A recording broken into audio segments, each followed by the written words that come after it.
Alright, what about Great Jagras, but blue? That seems a little uninspired, Fugan. Well, if you don't like it, then how about you come up with one yourself? Well, I could, or I could ask you. Me?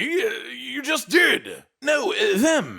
Who? The audience, Fugan. There is an audience? Ladies, gentlemen, and monsters of all ages, we all love monsters here, right? And while I am staying as firmly spoiler-free as possible for Sunbreak, avoiding every piece of information I physically can, I cannot help but think about the expansion for multiple hours every single day, and with no basis for that information to come from, my mind has been running wild with absolutely ridiculous concepts of what could be. And of course, while I have been avoiding official monster announcements, there is a lot of satisfaction to be gained from watching creatures created by the Monster Hunter community that are put forth as potential additions to the series in the future. Fan-created monsters, designed by you, for you, just because, well, you can. So today I'll be going over my top 10 fan-designed monsters to put in Sunbreak, by which I mean these are the 10 creatures I've seen over the last couple of months that made me think, damn, I would love to fight that in the expansion. And as these are all art and personal creations, I won't be necessarily ranking them against each other so much as just showing off this group of 10 really cool creatures as a whole,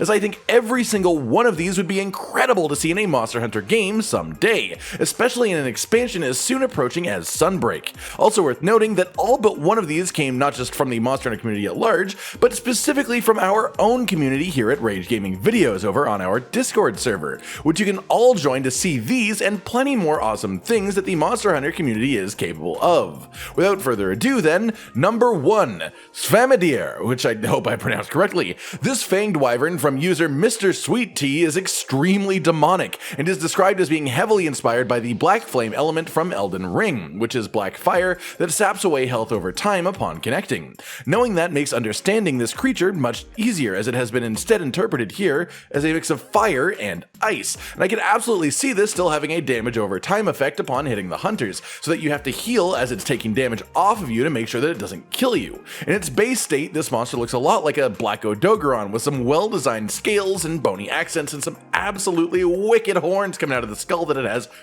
over its head. As you can see, the full jaw actually encased in the bone structure, almost like Val Hazak's head is. When enraged, all of the fur on its body lights up with a black and white flame which burns while feeling cold at the same time. As a concept, I think this is quite a fun way to build a monster that is different from similar creatures. A lot of fanged wyverns are very physical based, and this one is undeniably focused more on the elemental side of things, which could be very fun. But mostly this one is just here because the design itself is totally badass. I can't deny that seeing this makes my hunting horn trigger finger itchy. It just looks like fun to me. Number 2, Piranha Piscine Wyvern. Okay, I know, Piscine Wyverns, ew, but come on, something about this just feels so right to me. This lovely design by user Saint Parmesan activates a strange primal urge within me. This, to me, is exactly what Piscine Wyverns need. There are only a handful of them, and they are all the same shape, with a lot of similar concepts of shooting out globs and beams of element while swimming around sometimes,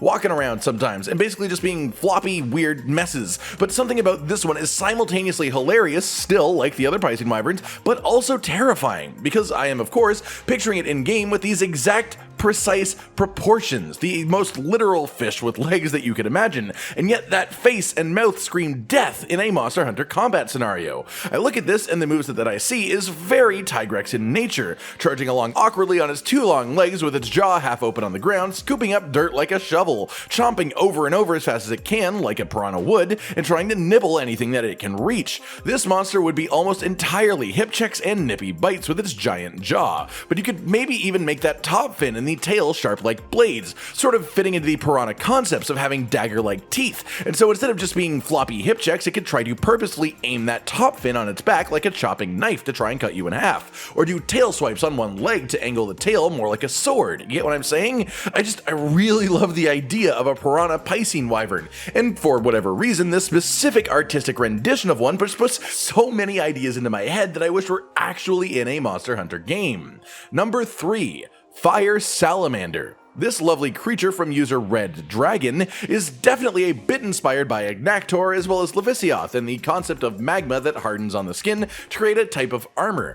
But even so, I cannot help but find the design itself absolutely mesmerizing. The big flat webbed feet as well as the big flat tail, the way that the flames come out of the head a bit brighter and hotter when not hardened, and I can actually see this making itself very unique from both of those other creatures I mentioned earlier, quite simply because of these tubes. I picture the little tubes of fire on the head to actually shoot out flames actively, rather than beams like Agnactor or globs of lava falling off of it like Levisioth. This would be a lava creature that essentially has exhaust vents on the sides of its face that it could use as tiny little flamethrowers to essentially make a little fiery mustache. And that image of a salamander with a flame mustache, which aesthetically speaking is the absolute fucking bomb. I love fire, and while I think it is an overused element in Monster Hunter as a whole in general, I can confidently say that no monster exists currently who uses flame vents on his face to make a mustache out of fire, and that just seems like a massively missed opportunity for something like, you know, Teostra, the Emperor of Fire. So I adore this creature here. I could also see it having a much wider flame vent on the bottom of its tail to allow it to do some fancier shenanigans and have a way of elemental offense from the rear, and as the type of creature that it is, it would likely try to stick to walls to create strange angles of attack, and hell, I could even see it sort of rolling around like a Volvidon using the flame vent under the tail as a propulsion mechanism. That could be really neat within the game itself. Wow! Holy Mary, Mother of God! Hot dog! Some power you got down there, son. Number 4, Chiron. This one was posted on Twitter by a absolutely fantastic artist that goes by the handle at Neo70Shark1, and with no information attached to it other than the awesome design itself, I am happy to sort of go on my own little tirade about what I imagine this could be and how it would function because it looks funky as all hell and I love it. To me, this just looks a lot like a tardigrade, and honestly I'm amazed that there isn't a tardigrade monster in the series already as it is. The tardigrade is an incredibly small animal that is nearly imperceptible to humans, being 1.5 millimeters at full length. Known as water bears, however, the interesting thing with this creature is it can be found everywhere on the planet, as far as we know. All the way from mountaintops to volcanoes to deep under the sea, they are arguably, as far as we currently know, the most survivable and adaptable animal on planet Earth, and also sort of off of planet Earth, but I'll get to that in a second. They withstand radiation, starvation, and dehydration, and apparently they have even survived being exposed to the vacuum of outer space, which notably is fucking insane. So again, I say the fact that these aren't a monster already just boggles my mind. Even if you just made them have a super minimal offensive moveset, you could have this be a very early game monster that just takes one hell of a beating while moving very slow on the return attacks, like a tutorial creature, or even go the opposite route and make it absolutely massive, sort of in a funny way considering how small they are in real life, and just use the size of its body as a weapon to fight, sort of like Lao Shan Lung does. Either way, on pure concept alone, I think we totally need a monster of this type in the series one day. Number 5, Monk Crab. This Photoshop of a creature is, yes, funny. Okay, I will admit my first reaction to what I saw it was just to laugh as well, but I really think that the user Booty Sucker was sort of onto something here. Crabs are great. I love crab monsters, but the main thing holding them back in combat is that they have to move, well, like crabs do. Their bodies are unwieldy and their legs are somewhat awkward, but what if you gave the strongest offensive weapon of the crab, its claws, to something extremely agile and mobile like a monkey? There are hairy crabs, and so you could even have the claws be hairy like the rest of the monkey, or you could go the opposite direction and have the monkey as a whole be relatively hairless and have an almost exoskeletal exterior. I don't know, it's simple, but I just love the idea of a fanged beast crab, and it's not like fiction doesn't have good examples of this working out as well. 君、何のつもりだい？おいおい、子供のいたずらごときで殺そうってのか。この姿をバカにしたやつは漏れなくね。Number 6, Snail Elder Dragon. This design from user Natsu20 is, well, I don't want to pick and choose favorites, but this one I think is absolutely inspired to a whole other level of design. It has surpassed a base concept and has such a visibly understandable, fleshed out moveset that I can envision with minimal imagination required. The creature leaves behind a slime when it walks, being paralysis liquid as a default. default, like a snail would. So anytime that you walk somewhere it has recently walked over, you will be paralyzed, almost like a game of Snake. The neck has visible holes for spewing out globs of the same liquid in interesting and unusual ways. And then the absolutely massive and beautiful shell on top of it is covered in glowing spikes that it could shoot out as projectile weapons as well, also applying the status. The creator of this says they envision it as something that would be paralysis by default, but have the ability to change statuses by consuming things around it. Sort of like the mechanics of Pukei, but instead of just changing the state of its liquid to gas, it changes the type of it, the status that is applied, entirely. After all, as an Elder Dragon, you are allowed to take these kinds of liberties, and I could definitely see this thing essentially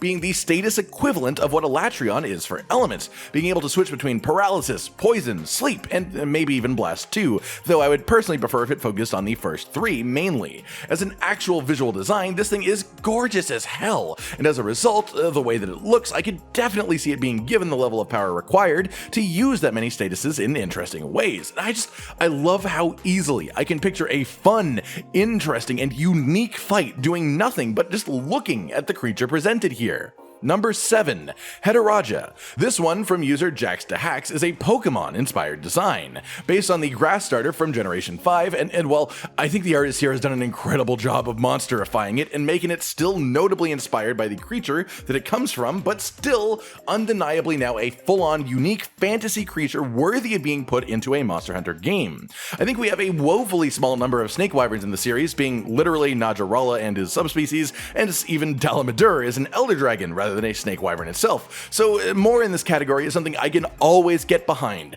and something about the design of this snake really speaks to me. Considering I love monsters that are overgrown with plants and nature, it's probably largely the way that its arms are just actually leaf pads, the tendrils coming out of its collarbone, and its tail has full-on stems of leaf coming out of it, or the way this whole body, honestly just as a whole, looks like one long vine. I love it. The lore provided alongside it says that it would hide under the ground, using its tail essentially as a lure to draw in prey, then popping up to use the tendrils coming out to grab the prey and pull them in. Essentially like a monster version of a pitfall trap, which is really neat. When enraged, it will start being able to control plants in the area and make them come out of the ground. And while I can see the relation to Pokemon here, this one may be a bit of a touch too far for Monster Hunter combat in my opinion, being something that I would say would belong with an Elder Dragon rather than just a regular snake wyvern. But what I love about this image and the concept that is being shown here is the concept of it sticking its tail through the ground and then the tail reappearing in other locations to swipe at you from behind. Sort of like when Almudron in Rise lies down on his back and his two halves attack almost separately. Overall, I'm just really into this design.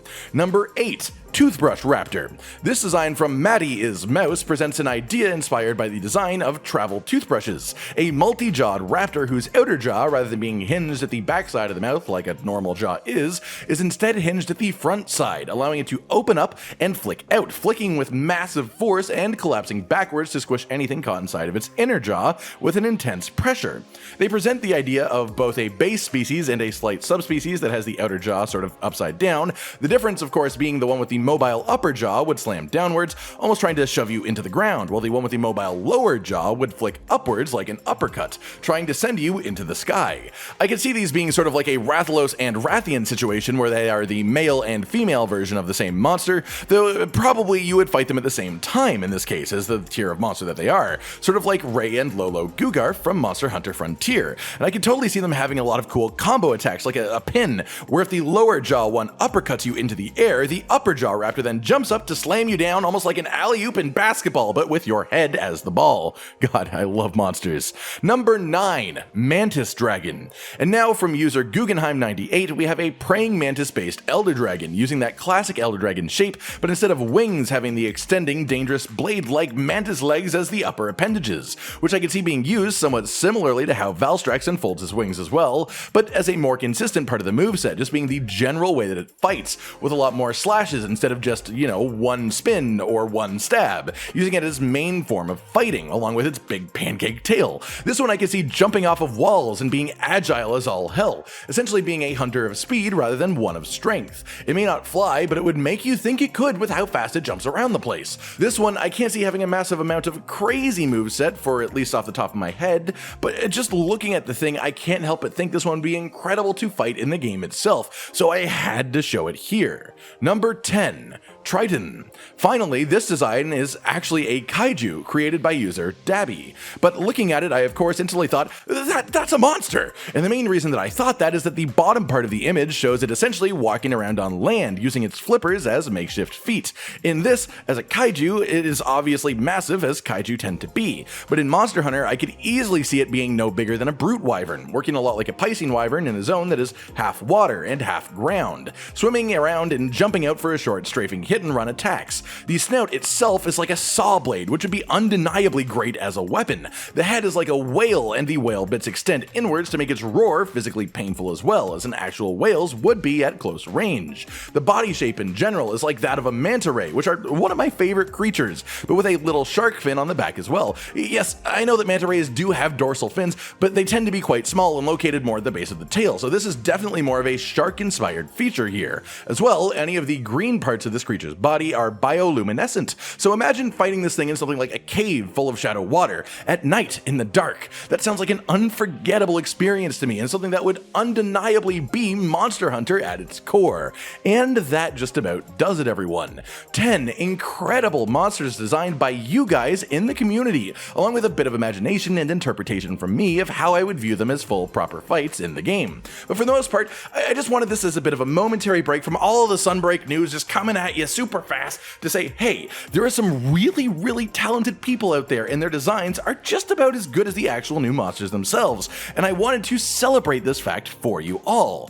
Thank you to all of the artists that are shown here, and please keep doing what you're doing and making these awesome things, because if you don't, how would we ever get to see designs as amazing as these? Like if you liked the video, subscribe and hit the notification bell for more, and most importantly, ladies and gentlemen, until next time, stay sweet.